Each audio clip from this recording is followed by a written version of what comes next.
How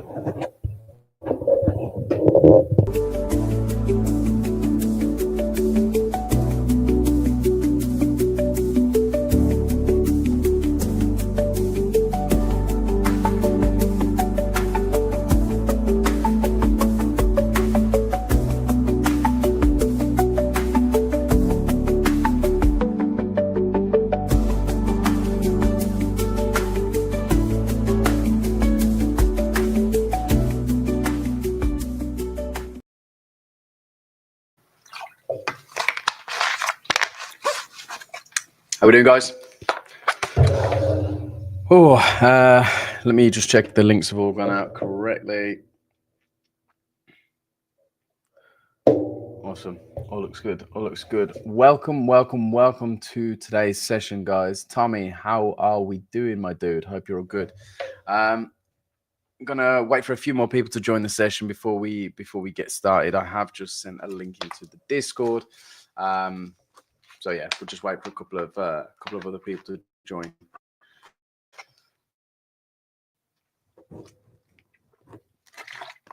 Also, let me know if there's any lag on this at all. Just let me know. I'm currently running strategy quant in the background, which uses up, I mean, probably about 50% of my PC power, which isn't ideal, but it's just running in the background. So hopefully it's SPWA is Tommy. No, don't ask. Dude, going through under a pseudonym, right? How are we doing, Canis Lupus? Hope you're all good, my friend. Hope you're all good. It feels like a while since I've been here, although it's only last week. I think because the past couple of weeks I've been so disturbed with finance magnets and being ill the week before and stuff like that. It just feels like I haven't had much time to stream recently, which is a shame because I enjoy doing this. But yeah, we're going to kick off today with, we're going to go through the DarwinIA report and just take a look at what happened last month. And then I'll kind of go into some thoughts about December, what to look out for the rest of the year, and kind of my plans moving forward, going into next year. Guess who's early? Who's unknown? P4C. That can't be tail. It can't be tail. Okay, let's jump straight in. So I don't actually think I've ever done sort of a breakdown on the DarwinIA report, but we send these out every month. But I've been getting a lot of questions recently on capital allocations, how many people we provide capital to on a monthly basis. Paulo Paris, how are we doing, my friend? Hope you're all good. So I thought it would just be good to take a look at the statistics from November, just so that you guys can see kind of company-wide or DarwinIA-wide, let's say, exactly what's happening, because trading's lonely at the best of times. But if you're only ever seeing your performance, your allocations, your performance fees, it can feel very, well, lonely and isolating, right? And I think you can take inspiration from other traders' achievements as well as your own, knowing that there's so many people who are succeeding and achieving great things, especially in this day and age with trading. There's so much to learn, there's so much to do, that there's kind of, and so many platforms to help you on that path, that every trader has a shot at the game. Getting ahead with Dr. Ojo. Great to have you here, my friend. Hi, thanks for coming online again today. Please can you share your experience with strategy quant if you can? Yeah, I will go over strategy quant in a moment. We'll go through the DarwinIA report, then I'll cover strategy quant. Probably not in the best position to talk too much about strategy quant because I'm still getting used to the platform. They had a great Black Friday offer on last week. I think it's still on for Cyber Monday. So I picked up the Pro license for £962, I think it was, which isn't too bad. It's usually like double the price of that. Obviously, it was 44% off. I didn't feel like I needed the ultimate license because I don't trade futures, and I don't necessarily think I need full access to Quant Analyzer because I'm pretty happy with how I've used it in the past, and I just have a free license to Quant Analyzer. However, strategy quant is so in depth. There's so many things to do that I just, yeah, we'll get into that in a moment anyway. Okay, DarwinIA Silver. So as you can see, if you've not seen this before, as I say, we send it out every month. It goes over the numbers from every month. Let me just turn my notifications off because I hate that sound when I'm streaming. So participants at the end of the month, at the end of last month, there was 9,062 traders in DarwinIA Silver. So of course that doesn't count the traders in DarwinIA Gold, and it also doesn't count any traders that are in calibration phase. How we doing, Tan? Hope you're all good, my friend. Michael J. Pasley, hi, how's it going? It's blah, blah, blah, blah, blah. If I could talk, that'd be great. It's great, my end, dude. Hope it's good your end as well. Missed my second 30k allocation by half a point in November. How's the account going? I mean, my account's going fantastic. I mean, it's a shame to miss it by 0.5, but just keep grinding, dude. Like every month that you go gets easier because naturally, obviously, this is if you have a positive expectancy, right? If you're performing well month in, month out, your previous 5 month return gets stronger and stronger and stronger. And therefore, it gets easier to hit that 75 rating. And also, when you hit 6 months, you get 1 bonus point as well, which is kind of, in your case, would have pushed you above that level. Unless you've already got that, then yeah, that's a different story. Charlie Bobby, hi, how are you? I'm all good, my friend. Hope you're all good too. Okay, so there was 9,062 traders in DarwinIA Silver at the end of the month. And out of those 9,000, we provided an allocation to 1,978 of those traders. That allocation ranges from 30,000 euros to 365,000 euros, if memory serves me well. The number changed a couple of years back, and I always get it muddled up here. 375,000 euros, not 365. So the total seed capital we allocated was 65,955,000. Now, of course, this is virtual capital, right? This isn't live capital. It is virtual. The performance fees are real. But of course, when you're in DarwinIA Gold, which is the next level, we do hedge that out on the back end as long as you're above a high watermark high to make the platform more sustainable. Participants receiving an allocation in their first month's participation was 146 traders. Now, that is a question I get asked all the time. Is it realistic to get an allocation on my first month of being in DarwinIA? And absolutely, 146 traders last month got their first allocation in their first month. You have to have a good performing month because you basically have 0% return for the previous 5 months. So the odds are stacked against you. But if you have a good enough return in that first month and a low enough drawdown, then yes, you will be able to receive an allocation like these 146 traders did. We had 93 countries participating, or 93 countries worth of traders participating in DarwinIA Silver. And the top 3 countries were Spain, UK, and the USA, which is fantastic because the UK and the USA is my domain. That's my area for growing the company. So whenever I see the UK and the USA, and of course Spain, because Spain is kind of the home of Darwinex, right? In the top 3 makes me super proud because it means that I'm doing my job by finding the best traders in those areas. And Joanne, who does my role, but in Spanish, shows he's also doing the best job that he can to find great traders. If we scroll down, let's take a look at DarwinIA Gold. So there was 466 traders in DarwinIA Gold at the end of the month, and 118 of those received seed capital allocation, meaning that we allocated 8.5 million to DarwinIA Gold traders. The difference with DarwinIA Gold is your ranking each month is determined by your return in that given month. So you might be coming off a poor period for 2 months, 3 months, 4 months, however long it is, but it's not going to hinder you in the next month because basically every month starts fresh. So you kind of wipe the slate clean and you move forward in that next month. Whereas in DarwinIA Silver, your previous performance over the past 6 months can determine your your ranking in that given month and months moving forward. Tal, how are we doing, my friend? Of course I can. Of course I can scroll up. So these are the top 10 Darwins who was in DarwinIA Silver last month.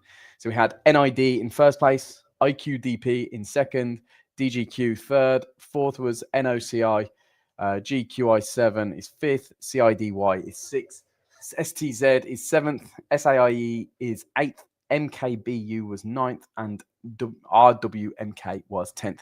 Yeah, XAQP is missing. However, XAQP is currently number 46.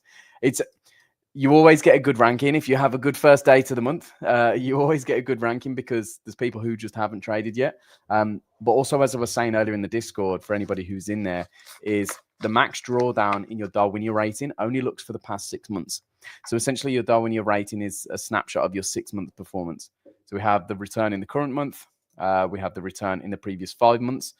So we're looking at this period now from July to December, and then max drawdown since the 1st of July. Now you can see my max drawdown has been 4.33%, which you can see down here. But because that is now past the 6-month window, that doesn't count towards my DarwinIA rating anymore, which has helped me massively because it's knocked off 0.3% drawdown, which doesn't sound like a lot, but you know, it's a decent chunk. It's like what, just under 10% of my max drawdown has gone, just because of time, right? Tale, just because you trade on Classic doesn't automatically mean you're in DarwinIA Gold. Every trader is in silver until they meet the minimum requirements for gold, basically. The requirements are all the same. The difference is if you're a Classic Darwin or a Darwin trading live capital on the exchange or in the broker, it means you're open to investment straight away. So you don't have to be gold to be open to investment. Michael, you said DarwinIA Gold traders are using the firm's capital. So we invest the firm's capital 2 ways: through Darwinex Labs, which is our higher risk proprietary fund. So we allocate our own capital in there, and we leverage it up quite highly because it's kind of internal capital that we're happy to risk. We also have the index. So we have a significant amount of capital invested into the index, which obviously goes out to the traders. But the other thing that we do that was more of a recent introduction was when a trader's in DarwinIA Gold and they're above a high watermark high, meaning that we're exposed to their trading, we have to pay them performance fees. We will hedge their performance on the back end, meaning if a trader earns 10,000 euros in performance fees in DarwinIA Gold, it means we've also made 10,000 euros that gets paid to that trader because we're hedging out their exposure. So it basically means that we can monitor well, that's a lie. We don't hedge 100% yet. We hedge 66. So if a trader makes 10,000, we would make 6,666. the devil's number plus 6,000. So yeah, they're using the firm's capital in various different ways. It's still light out in the UK. No, this is my lightsaber. It's dark outside. You know, Christmas is around the corner when it starts to get dark at like 4, half 4. I actually took the dog out just before the stream because I had a busy day, so I needed a bit of a de-stress before I started streaming. And yeah, it was going dark quickly. Absolute pleasure, Michael. CSM said, how are you liking the SQX? Got it today too. I got the ultimate one. Felt like it's better for me as a long-term investment. I really love how complex it is. And if you're curious like me, it's going to keep you busy for some time. Yeah, I mean, the difference between Pro and Ultimate strategy quant X. The difference between Pro and Ultimate isn't crazy, I don't think, in terms of the offering. The one great thing about Ultimate, which was tempting to me, was you get all future upgrades, but I don't mind paying for that in the future. That doesn't bother me. So this is the one I bought. And then you've got Ultimate to the left. Like for me, the price increase for what I would use in Ultimate just didn't make sense. Unless they upgrade, where is it? Support and upgrades. If they upgrade the software next year, let's say, and it's 2 seconds. Can't be having that barking in the background.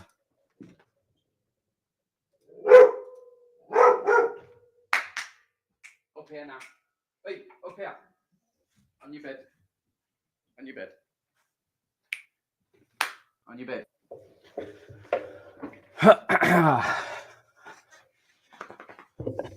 Right, now we've got her away from the window and off her guard duty.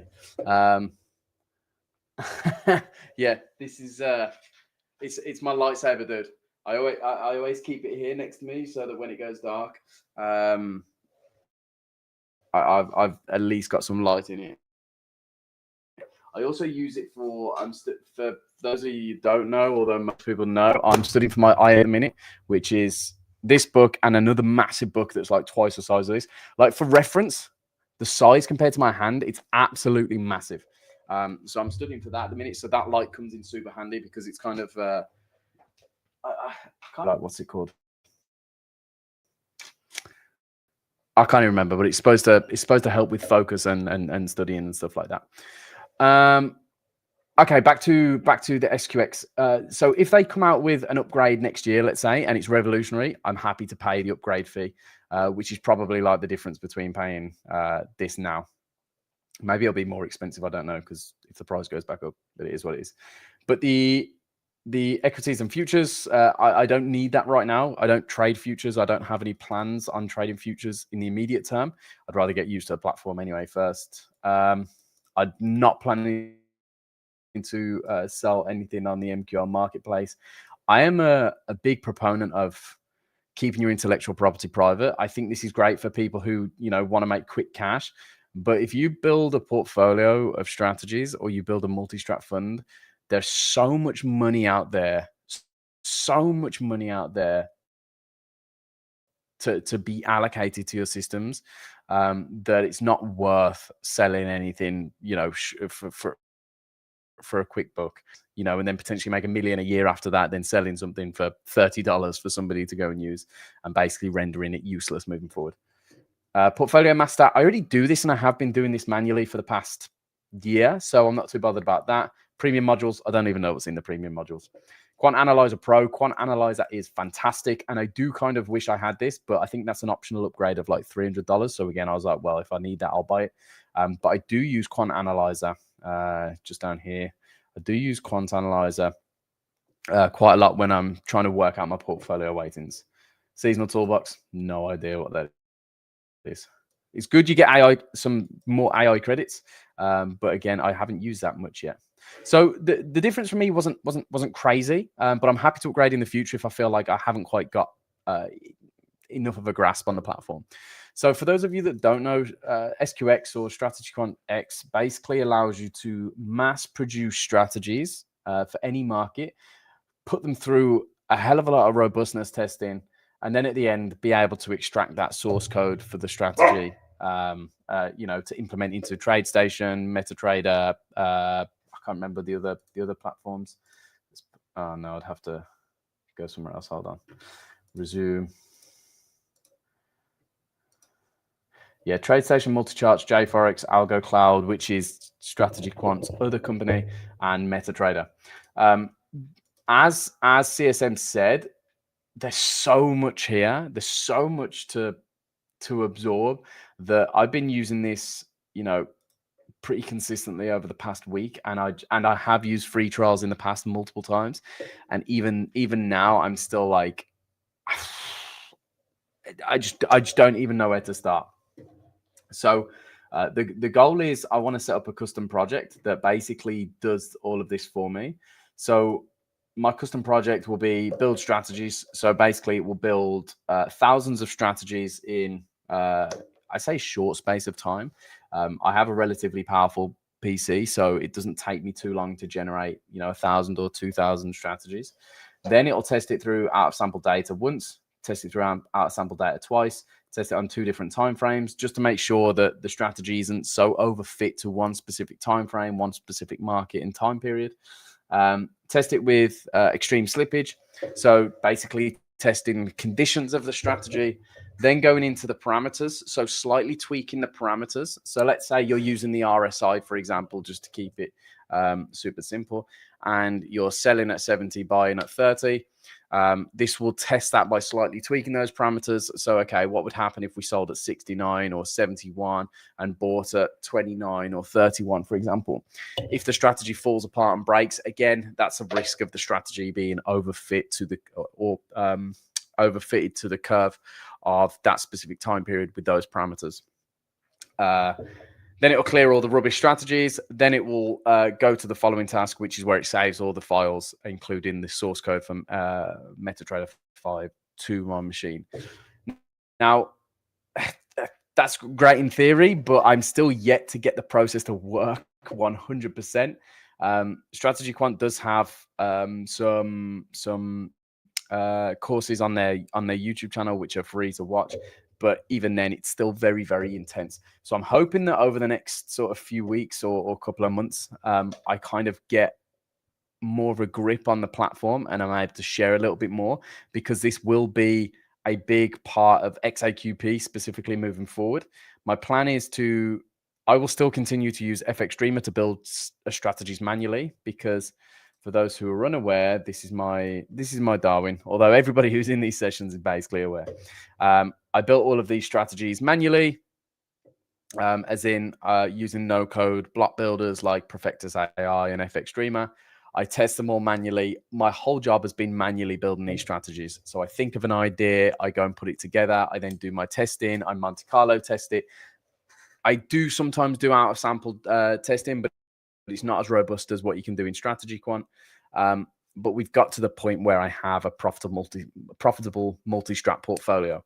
Now I want to make it more robust. What I don't want to see is market conditions change and this just fall off a cliff. Okay, so I want to make it more robust, add more strategies, and just know that over the next 2 years, 5 years, 10 years, I can continue to run this, add to it, increase the capacity over time, and just make it more and more robust. So that's my plan moving forward. I will still use FX Streamer. I will still build manual, but I am going to put a big focus into learning SQX. And here's a bit of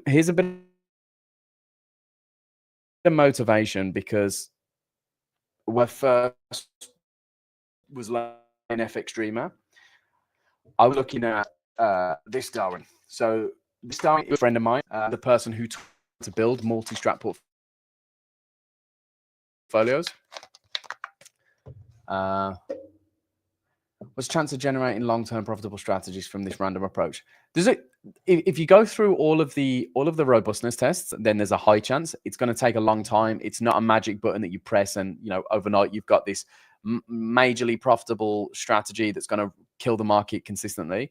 That there's a very, very, very low chance, almost impossible, that that's going to happen. However, you will be able to find tons and tons of small edges that are consistently repeatable over time, and combined generate a multi-strat portfolio that can consistently beat the market over a long time horizon. Voice is lagging. That's probably because I'm running Strategy Quant. Let me stop this. Hopefully that'll sort it out. Risk 1%. Howdy, Kieran. How are we doing, my friend? When you migrate from D0 to Darwinex, will I keep the same ticker or will it change to a 3-letter ticker? And would my performance fees move over from Darwin to Darwin 0? Yes, you'll keep the 4-letter ticker. The only thing that would change is your account that you trade. Obviously, you go from trading a demo account to a live account, or a virtual account, I should say. I hate the word demo account. So you will keep your 4-letter ticker. Your performance fees will all move to your Darwinex account. So anything moving forward will stand there. Congrats on gold on XAQP. I appreciate that. Elaine Trade says, congrats on reaching gold. Well, we're not there yet. We're not there yet. I've got to, as long as I don't lose 13% this month, then we should be all good. So yeah, open into investors and into gold at the beginning of January. I withdrew some money earlier today. So I've had 4,000 euros in performance fees. Where are we? Withdrawals. Got to be careful. I'm not showing any bank details here. So I withdrew 2K today. That is to pay for Strategy Quant and my IMC qualification. So that's been withdrawn. The rest, which is 2,072, which I think will become available once my payment to my bank has been approved, that is going into XAQP at the beginning of January. So as soon as I'm in gold, I've already got it set up. So XAQP. I've already got my investor account set up. Everything is authorized on Darwinex.com. Where are we? Yeah, so my leverage is set to 3. So basically what that means is when I transfer the 2,000 euros in performance fees to my Darwinex investor account, which is here, I will be able to invest that into XAQP at 3x leverage, which basically means it's like a 6K investment instead of a 2K investment. Now, of course, with that comes the additional risk of larger drawdowns, there's also the chance that you'll make a higher return. Because if this was 3x or on 3x leverage, obviously my return would be 99%. My drawdown would be like 13 something percent. Now, if I go into 10% drawdown on my Darwin, that means that if I'm leveraged by 3 times, that I'm going to experience a 30% drawdown, which obviously isn't ideal, but it's my own trading. I'm happy to take that risk, and it's from performance fees anyway, so I'm not too concerned in that regard anyway. Wait, isn't it a live account anyway? So it's obviously virtual capital, but it's ran on live servers. Yeah, that's correct. Couldn't get the 3x, still struggling to register. Yeah, so we have to do, as part of FCA regulations, we have to do, what's it called? Like suitability assessments for clients. And based on like income, personality, habits, amount of savings you have, we have to limit clients to a certain amount of risk exposure per month. That might stop your leverage from being able to go to 3x, for example. Risk 1%. Thanks for answering. How's XAQP going with the FTMO? I will show you, my friend. FTMO.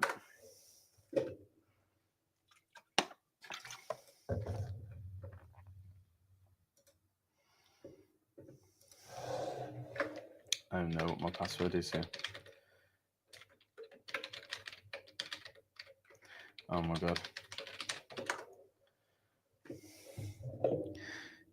This is an email address that's like 5 years old. Yes, it's me.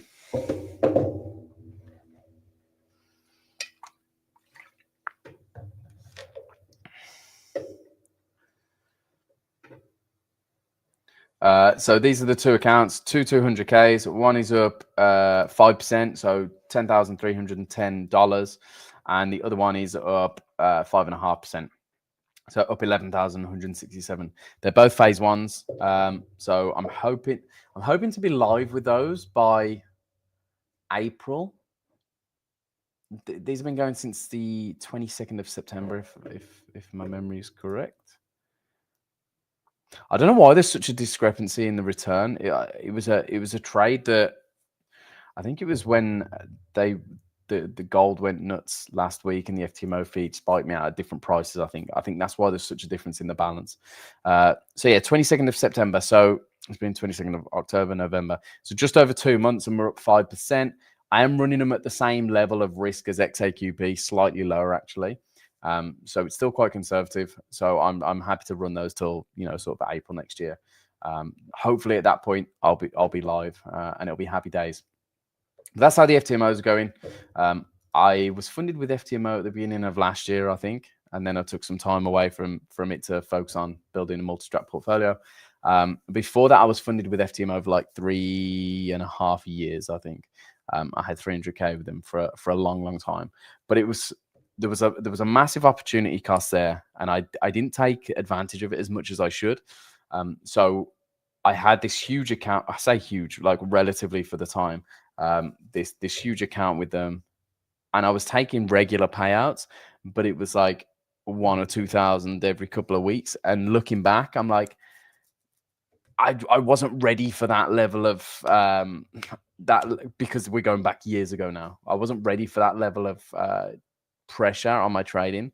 Whereas these days, I don't care about AUM. I've done enough work to be able to trade with whatever. Now, if you was to allocate 10 million tomorrow, I don't know how I would feel. I don't think anybody ever would know how they're feeling, but I know how I would feel at that amount of AUM anyway. Alain Trey says, I saw you passing some certification. Is out of curiosity, is it out of curiosity, or do you plan on managing funds in your own little fund? At this point, I don't know. So my plan is to pass it IMC, which is this. So I'll show you these are the. So there's 2 units. There's unit 1, which is investment environment, which is this trading manual. And then we have investment practice, which weighs a ton. So like, if you look how thick that book is, like, I don't know if you can really tell. And then the size of it is just massive. Like, compared to my head, massive, and it weighs a ton. So like, there's just a massive information. And the problem with this is I didn't realize how much of a reliance we built on AI and things, tools like ChatGPT, because wrecking the missus display. I started trying to read Unit 1, and I got about 40 pages in, and I realized that if you asked me a question, I wouldn't have been able to tell you a single thing. I wouldn't have been able to tell you diddly squat. And I was like, the reason being, excuse me, you're not going downstairs. No. Come here. Because you'll start barking again. I realized that I had basically lost the ability to read. That's definitely a spammer in the comments. So I'd basically lost the ability to read purely because over the past few years we built this massive reliance on AI, and rightly so. Like, it helps you be way more efficient with like tasks that you're doing every day. But when you come to learning stuff, it's not good, because I'm just so used to being like, oh, I don't know this, let me ask ChatGPT and I'll have a basic understanding. So what I've had to do is like actually adjust my learning style. So, and I am using AI for this. So what I'm doing is committing an hour a day and 30 minutes on a Sunday just to test myself. There's an hour a day where I go through the book. I highlight key topics. So I make sure I'm physically reading the book, no distractions, phone off, a little bit of music on in the background, some lo-fi beats. And I'll read it. I'll highlight everything. I'll then take a picture. So on your phone, my phone's plugged in here. I don't know if I'll be able to show you. So when you're taking a picture on your phone, a little icon comes up here, and it's to scan text. So basically what I've been doing is scanning the page. So scanning the text on the page, copying it to a document and uploading that to ChatGPT. And then when I go out for a walk with the dog, which is usually an hour, I'll get ChatGPT to read the document and test me on it. So that I'm just constantly going over the information, because it's been quite a humbling experience. I didn't realize how much I didn't know. And that's quite concerning, knowing that I have a year to pass both modules. So technically I'm doing like 2 hours a day of study. I'm doing an hour of reading, making notes, getting everything prepared. And then, 40 minutes to an hour of when I'm out walking the dog, I'm being asked questions by AI, and still using AI to help me learn, but actually learning it for myself, which is the key difference. So anyway, once I've done my IMC, which is probably going to take me 8 months, 12 months maybe, I'm then going to do my CFA, which is Chartered Financial Analyst. That's probably going to take a while longer, probably a couple of years. And then after that, I'm going to get my CIPM, which is Certificate in Investment Practice, I think. I always forget what it is. Or Certificate in Performance Management, something, or Investment Performance, something like that. I always forget what the acronym is. But to answer your question, Rob, Rob said, what have you learned from the book so far? A lot of it is just, well, I'm doing the module on investment environment, right? So it's a lot about companies involved, more specific to the UK. So companies like the FPC, the PRA, the FCA, all their sort of laws and regulatory requirements they have, the years they come out, what those laws and guidelines mean, what an MTF is, a multilateral trading facility. There's so much that I read and was like, I have no idea. I know how to trade, I know how to click the button and buy and sell, but I actually have no idea on the professional side of the industry, which is even scarier because I work in the industry, right? But there's so much theory behind the scenes that you just would never be exposed to unless you literally do the qualification. So it's been really eye-opening. I thought I was going to breeze the IMC, but yeah, it humbled me very, very, very quick. I don't think it'll be it's not something that I don't think I won't pass. It's just something that I will actually have to study for. I thought I was going to walk in, know all the stuff on day one and be able to just take the test, but that's definitely not the case. And so, yeah, that's what I'm going for the certifications. In terms of a goal of that, I mean, it's going to benefit me at Darwinex. I can have a greater input on the growth of the asset management side of things in the UK because I'll be able to work directly with regulators. I'll be able to, if I get my CFA and my IMC, CFA level 2 plus my IMC means I will be able to get regulated as an asset manager myself, which brings value to Darwinex. And also selfishly, maybe in the future, I'd like to, I don't think I'd like to run my own fund. I like trading. I don't necessarily want the headache of all that, headache of all the infrastructure on the back end. But it would be nice to have that option. And also, like it's just good. Like it feels good to be a valued person, right? And I always think if the more value that you can give to yourself, and the more demand you create for somebody of your value, then the better, right? I like that. I thrive off that, and also I just love to learn. So I don't really know what my goal is, but it benefits me as a trader, as an investor, working for Darwinex, and any future prospectus sort of thing. What was the title of the book again? So there was 2 books. The first one was Investment Environment Manual, and the second one is Investment Practice Manual, I think. Yeah, investment environment and investment practice, but they are expensive. It's about £300 for both books, and they go out of date at the end of every year. So every year when they update the IMC syllabus, those books basically become redundant. So yeah, it was about £1,000 all in for both unit assessments and both unit study guides or learning materials. So it's not too expensive in terms of like a financial commitment, but it's. I met somebody the other day, somebody who I've known for years and years and years, who basically they work with a broker, but they also have an asset management company. And he started his IMC, I believe it was his IMC, and he gave up after a few months because he was like, I just can't be bothered for all the study. And he didn't need it because he was already, set up as an asset manager. But I love the challenge. I love like trying to consistently learn and improve and stuff. That's why I bought Strategy Quant, because I have no idea how it works, but hey ho, we're gonna get it done. Just FYI as well, it's just come to mind. I mean, this is completely unrelated to trading, but has anybody seen Google have just released something called anti-gravity, which is basically like Replit, which I think I've spoken about a few times on these sessions before. So Replit is a AI platform where you have an agent that will code a platform for you.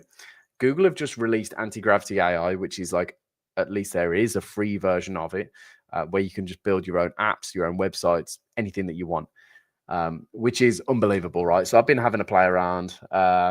I'm trying to build something like a platform that I can use myself to make sure my strategies are as robust as possibly can be. But I'm just having a play around. But one of the things that we're looking at the minute is we have a load of API endpoints at Darwinex, and we want to be able to give users like a manual to be able to build your own dashboard where you can pull your own metrics and your own things that you want to see that's kind of updated in real time. And I think when I get more of an idea around that and what is actually possible, I'll probably start doing it on anti-gravity and making some guides for you guys, or like a video that just says, listen, if you want your own personalized dashboard with your own metrics and your own feeds to Darwinex and to your MetaTrader account, this is how you can do it. This is how to build it. Anti-gravity is fantastic. I've already cancelled my Replit subscription just because I'm going to go fully into anti-gravity. You might have to download Python libraries onto your PC, but it's worth it, especially to save money instead of paying Replit. Document just published said, not related, but I was a mortgage broker previously, currently studying in cybersecurity. My brain's always fizzled. BQPN. I've recognized BQPN as a ticker. Cybersecurity, I mean, that's an industry or a sector that's growing rapidly, and it's something that I've actually looked at in the past, but I just have no idea where to start, at least with like investment management and stuff. I actually know kind of what I'm doing. Sanwa, yeah, I feel like I've seen this ticker before. I can't remember if I've looked at it on a session or something. But it's fantastic start, brilliant start. But yeah, that's how I feel. My brain is always fizzled, and I've got 2 young kids, right? So I'll be working all day. I'll be managing my trades. So of course my portfolio is all automated, but I always have an element of human discretion. So I will sometimes cancel orders if it's trying to buy all-time highs, or whatever there is. I will always have an element of manual discretion. So I have that to focus on. I have my job. Obviously, I have friendships and people to talk to throughout the days. I have a few investors privately. Then I'm trying to learn how to use strategy quant. Then I'm trying to do my IMC qualification. And then it's like I'll go downstairs and speak to my kids, and all of a sudden I'm like, all my days, my brain is just gone. That's why we get to the end of these sessions, especially specifically the ones on Tuesdays, because I do them an hour later. We get to like 6 p.m. and I'm just fried and I can barely get my words out. But it's all worth it, because if it wasn't that, I'd just be sat here playing games in my spare time. I love like playing games. So like I actually bought a Nintendo Switch probably about a month ago, maybe 2 months ago. Because when I'm sat with the missus downstairs and she wants to watch something on TV, I'm not a massive TV guy, so I can just pick this up and just play it like handheld now, and it takes me back to the days of like when I was a kid. And CSM says, I'm back. Did I miss something? We've just completely pivoted from trading to gaming. And but like I used to have like a Game Boy Advance SP, PSP as well, PlayStation Portable, so it takes me back to those times. But the Call of Duty, yeah. The only problem is with the Switch is it doesn't have some titles like Call of Duty, but I also have my PC, right? I think most people have seen it before, because I think I've shared it on videos and in the Discord, but I've got 4 screens, so I can watch something on one screen, play games on the other, and still have my trading open. But I just don't do that very often. But when GTA 6 comes out, I will definitely be buying it on my computer. Risk 1% says, I bought a Steam Deck recently, best purchase in a while. Is that that's the Steam handheld console, right? I think handheld consoles are making a big comeback now, because they're just like, when I went to Madrid the week after I got my Switch, which was like last month or 2 months ago. I can't remember when it was. And it was perfect. Like I could play it in the airport. Like I played it on the plane. I played it in my hotel room. Like it was just great, because it was just, you could pick it up and walk around with it.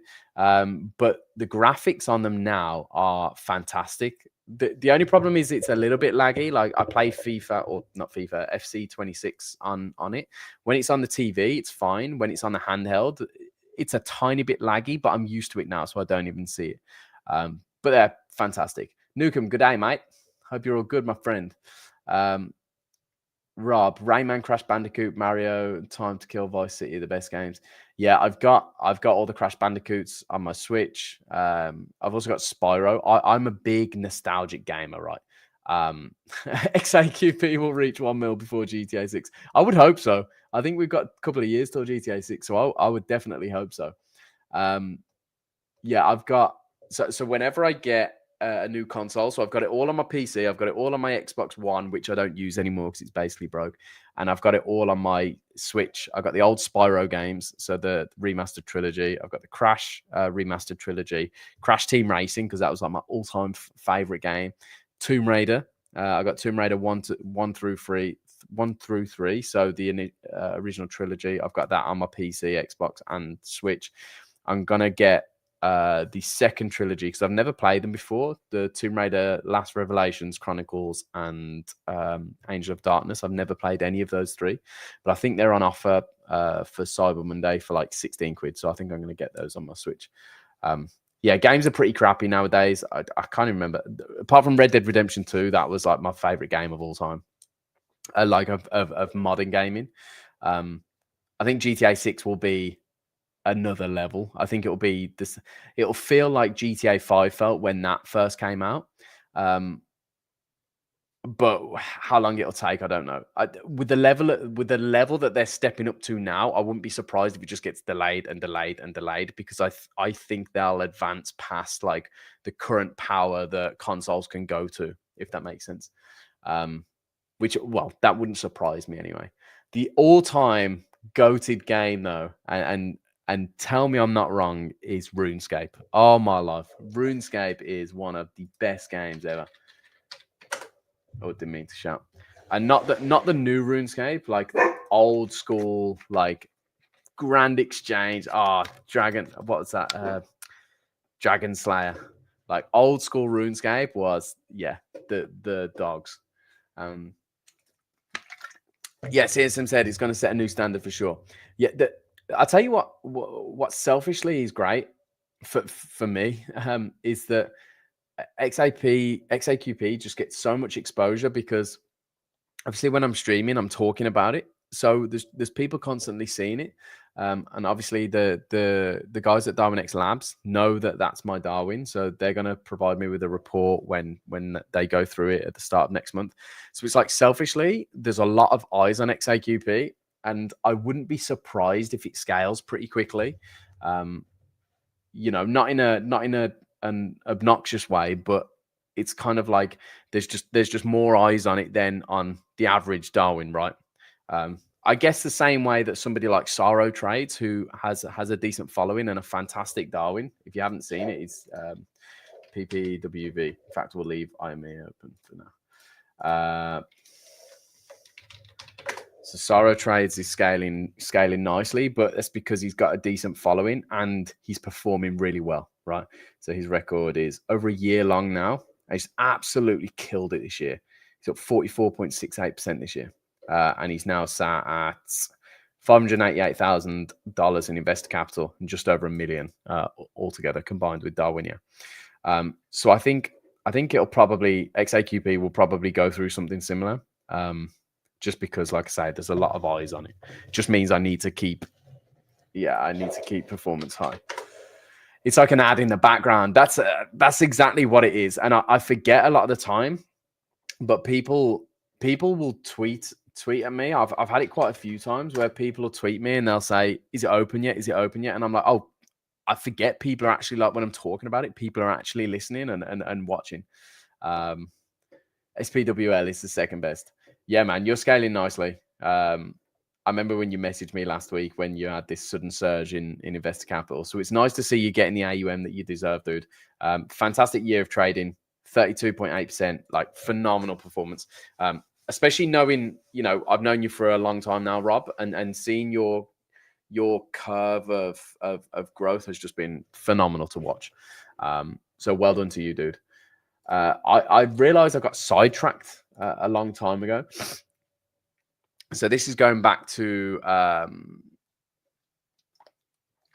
document just published said last proper PC game played was Star Wars Old Republic. I remember that. That's an old school game. Is it the one that I'm thinking of? Star Wars Old. The one with the face on the front? Oh, no, that's not the one I was thinking of. What's the one I was thinking of? Knights of the Old Republic. Yeah, that's the one I was thinking of. What was the Phantom Menace PS1? Was it PS1 or PS2? Yeah, this was a brilliant game. This was. I used to play as Plo Koon all the time. What a game! Does anybody remember this game? I'm praying that they remaster this at some point. Crash Bash was just unbelievably fun. Knocking each other off the ice block. It's fantastic. If anybody's tuning into this now, I promise we have been talking trading for quite a long time, but we're just, you know, we're dilly-dallying in and out of trading, in and out of gaming.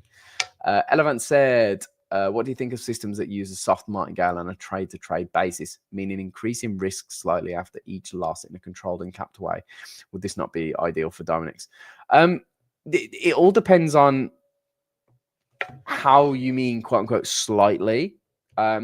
If we're talking like a slight increase, you'll be fine. If we're talking, you know, going from 1 lot to 2 lots to 3, you're probably going to find that you'll have a bit of an issue. I have a system that does this using a 1.5 multiplier up to 6 times and resets. It was working fine for a month till I reached the last step and VAR spiked a lot, so I tuned it down to 1. Yeah, that's the thing. The problem with martingale systems, whether they're soft or hard, is it's fine for a long period of time, but when it gets bad quick, and that can harm you moving forward. So BYXB, I've always been open about this using a martingale. I have a martingale carry trade system on this. The Signal account is fantastic. It's up 16k, so it's phenomenal. But my Darwin's basically been wrecked. So it was working fine for a great a great length of time, and then this was only like a 7k drawdown on my Signal account, but it slaughtered my Darwin, and then it's just been again sort of this kind of thing moving forward. So that's probably what you will experience at some point, because when things get bad, they get bad quick. It's not kind of like a steady drawdown. It's like you fall off a cliff. So you can make it work, but I would just make sure that the slight increase is a slight increase. Because if you think about it like this, if you're going from trading a 1 lot and then your next increase would be a 2 lot, that's 100% increase in size, which would therefore be 100% increase there or thereabouts in value at risk. So that's something to be aware of, because I had this conversation this morning, funnily enough, with somebody who had sent me their trading history, and I was taking a look at it because their value at risk had basically been, lit on fire. And it was because he was doing the same. He was doing a soft martingale. So it would be like a martingale sequence, right? Of martingale position sizing sequence. But what he was doing, he was doubling his size. So he was going 5 lots, 10 lots, 20 lots. And he understood this completely. There wasn't any animosity when I explained it, but I was like, if you look at the 5 lot compared to the 20 lot, that's a 400% increase in position size, which means your value at risk will pretty much increase by 400%. So it's a big, big difference. And when the risk engine's trying to find stability and consistency within that, it's so difficult to do, because there's no kind of rhyme or reason to your sizing other than, well, the last trade lost, so I'm gonna gonna bet more this time, which maximum number of losses in a row. I mean, it's completely unrelated, but I guess it's still relevant. So the biggest number, or the record consecutive losses, was a football team, and that was 65 games. So I wonder if there's one. I can't be bothered to find it because I'll be searching for random stuff. But the point is that you can lose and lose. You can keep losing to the point where you will lose all your money before you get that one winner that you need that sets you back up and wins back everything that you lost. So yeah, how are you doing on your challenge so far? I presume you mean FTMO challenge. Maybe you wasn't on the session when I was going over that. Rob said, yeah, I played after shut my finger in the car door. Remember Harry Potter PS1 with the Knights? Yeah, Harry Potter on the PS1 was a killer. Harry Potter 2, however, Chamber of Secrets on the PS2, phenomenal game. Can someone tell me where the pots and pans aisle is? Great work on your Darwin, Kieran. I appreciate that, dude. I appreciate that big time. Pots and pans aisle. I'm going from 0.25% risk per trade, increasing risk by 1.25 times up to 6 times. So last step would have a risk of 0.76%. Bar seems to be okay with that for now. Yeah, just remember it's still a big increase. The risk engine likes consistency, and it will try and encourage that behavior. So your results will vary, if you're changing your sizing. If it's a slight change, then there won't be, there won't be anything dramatic. But if you're doubling your risk or what have you, then yeah, you will see a change. CSM said, yes, I'm a bit interested how you manage risk on that in your context. Let's load it back up. So I run my master account, my Signal account. I run that on 3x risk, I believe. So it's just under the same risk, just short of my XAQP risk level, because that's 3.4x, 3.36x. So I'm running these at basically 3x. The one account is up 5%, the other account is up 5.5%. The equity curve's up pretty decent, to be honest. Percentage. So yeah, I'm 5.5%. So I've still got a decent way to go to hit the target for phase 1. Then we've got phase 2, and then obviously I'll be live. I'm hoping that I'm live by April. There's no rush. Like I really, this is. I think everybody gets to this point as a trader. Like I don't care how long it takes now. It's kind of just getting there. It is what it is. I'd rather it take a long time. And in fact, Sanjeev said this in, I think it was last week's performance coaching session, maybe a couple of weeks ago. I don't know. He said a fantastic quote, and it's kind of stuck with me in a lot of what I'm doing, especially with studying for the IMC. Is everybody's looking for a shortcut, but quite often doing it the long way is the shortcut, right? We can and putting it to like funding account, you can or the context of funded accounts, you can go, oh well, I don't want to work for 6 months to get the live account, or I don't want to work for 8 months to get my Darwin into DarwinIA Gold. However, you might fall victim to constantly blown accounts, just churning through challenges, you know, account after account after account, trying to get that one big trade that wins the account, or sorry, passes your phases and then gets it live. And people can get so lost in that, and the failure rate is so high for a reason, because that doesn't work for many people. You have to be super, super lucky. And quite often you might spend a year doing that, but if you'd have spent 6 months doing things the long way without chasing that immediate return, it would have actually been the shortcut. You'd have saved yourself 6 months. So I know it's a very concrete example in terms of, like, you know, it might not be save yourself 6 months, but quite often doing things the long way and doing things properly is the actual shortcut. So yeah, up 5% on the one, 5.5% on the other one. Risk 1%. You're going to merge them into 1-400K. I'll keep them separate. I'll merge them into 1-400K. It's less headache for me, less accounts to check slippage and all that sort of stuff on. And then the goal will be, once it's live, I'm just going to trade them until I get 4% payouts, because FTMO have FTMO Prime.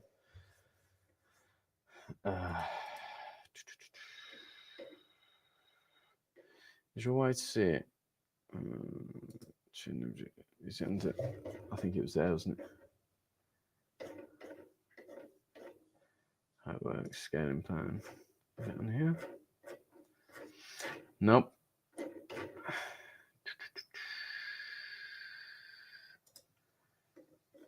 Here we go. Prime.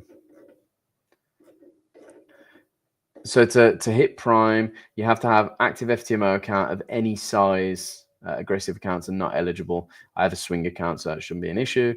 You should have no failed FTMO accounts within the last 4 months. I don't and shouldn't have at that point.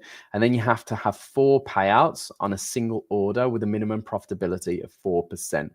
So actually, I don't know whether it's worth keeping the 2 accounts separate until that. I'll speak to FTMO close to the time. But basically, if you take 4% payouts, then you'll be eligible for Prime, which gives you a few different rewards. So you get a free FTMO challenge, which doesn't matter because I won't be able to take that because I'll have the max 400K. Oh no, I tell a lie. They increase that to 600K. Discounts, certificate. I don't give a toss about the certificate. 5% bonus on the rollover amount added. So I'm guessing that means that instead of taking the performance fee, you'll get a 5% bonus if you just keep it on your account, perhaps. 90% reward instead of 80%, no time limits, access to 400K. So moving forward, you'd be able to purchase a 400K challenge, which I wouldn't be able to because I'd be 200K off that. So that's my goal is, and again, that might take me a year, right? To get I'd have to make what? 4, 8, 12, 16%. If I have a slow year, you need to, you are, what did you say? I've got to a point, there's no reason in getting fast nowhere. I recommend you merge them into 1-400K if you aim for Supreme. You will need Prime on that 400K to get Supreme. Okay, so yeah, maybe I'll merge them together. Maybe that's what we're Supreme.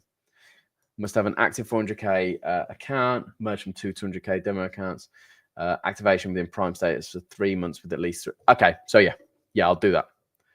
So I'll merge those accounts, get all the Prime benefits, 1 million max allocation, which is where things can get silly. If you can get 1 million on 90% performance fee split, and you're just churning, 2% each month, and as long as you don't get banned, because you know, we know what prop firms can do at any time. As long as you don't get banned, then yeah, that's a solid position to be in. Opportunity to move to quant lane, not interested in that. I would hear them out, but I'd rather focus on what I've got going on now. Immediate reward. That's pretty cool. Although I'm not impatient. I don't mind, as you can probably tell by the way I'm talking about it, I don't mind waiting. Yeah. Let me see what comments I missed. Rob, PS2, every corner you had prefect shouting at you, Park at sleep.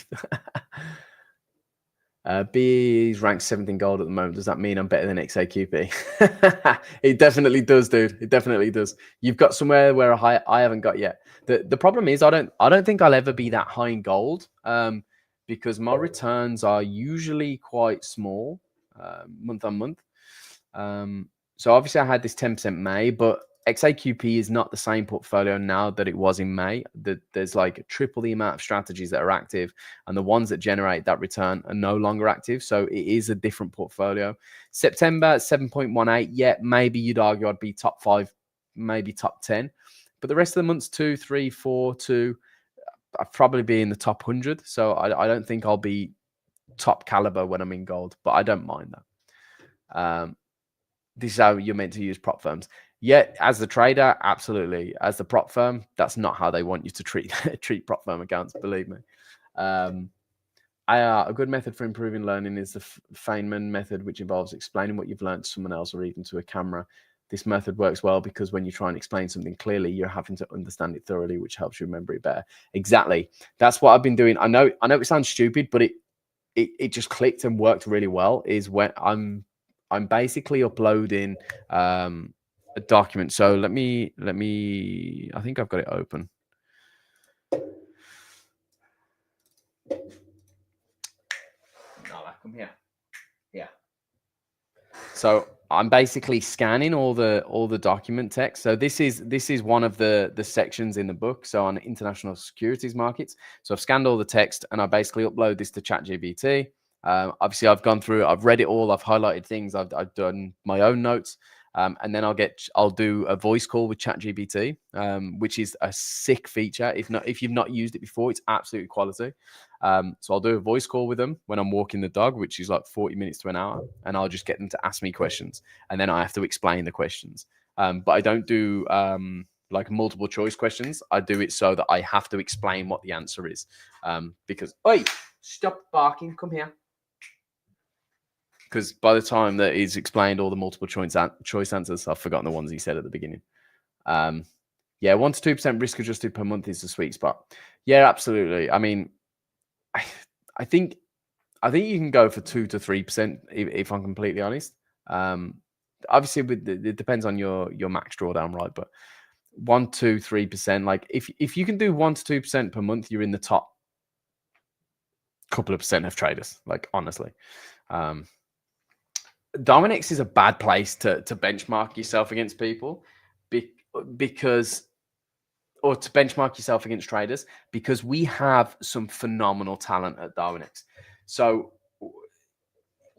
and what I mean by this is you could be on Twitter, for example, and you could see, you know, this idiot's just taking this payout, or this idiot's saying this about some new ICT concept, and you could feel like you're quite far behind. Then you come onto Darwinex, and then you're looking at professional traders who actually kill it. Like it's a very, I don't think it's a bad place to benchmark yourself. In fact, it's probably the better place to benchmark yourself, because you can get lost in the noise on social media of people who can't actually do what they say they're doing. And believe me, I have access to everybody's track record, so I can and have searched people's names before, seen their tickers, and yeah, I have to say, Sorrow Trades is the only influencer, quote unquote influencer, somebody with a following. I mean, don't kill me if you're an influencer and you've got a good track record, but Sorrow Trades is the only person by memory who I know has been able to sustain a track record of like a year plus, who's got a decent following. Of course, there's other people, but there's not many people who, you know, sit on Twitter or Instagram saying, let me show you how to get funded in these 3 easy steps. There's not many of those who can trade long term. Which is why it frustrates me why there's so many educators out there. But hey ho, 'Tis the way the cookie crumbles. Anyway, guys, I'm gonna check if there's any final comments I've missed. I don't think there is.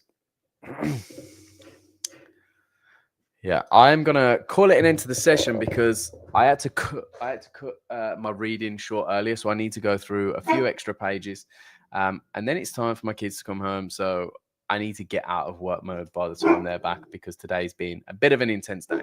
So, guys, I appreciate you all joining. I'll be back tomorrow at 4 p.m. UK time. Probably just gonna do the same sort of chilled rap. If you can hear her barking again, I do apologize. It does made in shit. For context, I have my setup here, right? So I got my 4 screens. Behind that is stairs. So I'm in the roof, as you can see. In the roof, in the loft. We have a 2.5-story house. So this top floor is our bedroom. I don't know if you'll be able to see if I turn it around. There's my bed, my lovely bed.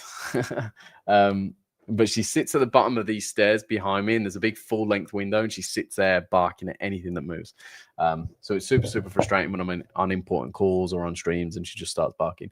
But hey-ho, is what it is. Wouldn't change it for the world. Guys, thank you all for joining. I'll be back at 4 p.m. UK time tomorrow. I hope you all have a fantastic rest of your morning, afternoon, or evening, wherever you're watching this from in the world. And I will see you in the next one. Peace out, guys. Have a fantastic rest of your day.